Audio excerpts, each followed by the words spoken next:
Take our lead. Let's help you make your mark. Our goal is your satisfaction. Let us show you the way.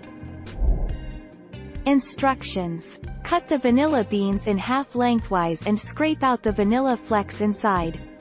Add the flecks and the beans to the vodka in a glass jar with a fitted lid. Once the extract is ready, place the funnel on the glass jars and fill them with the extract.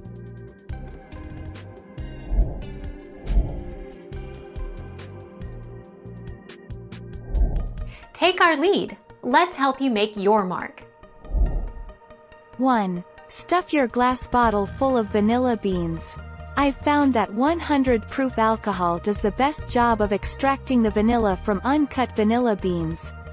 However, I've got an 80 proof alcohol to do well if I slice 2 or 3 of the vanilla beans before placing them in the jar and pouring the alcohol over them. Thank you for watching. Please subscribe and hit the bell notification.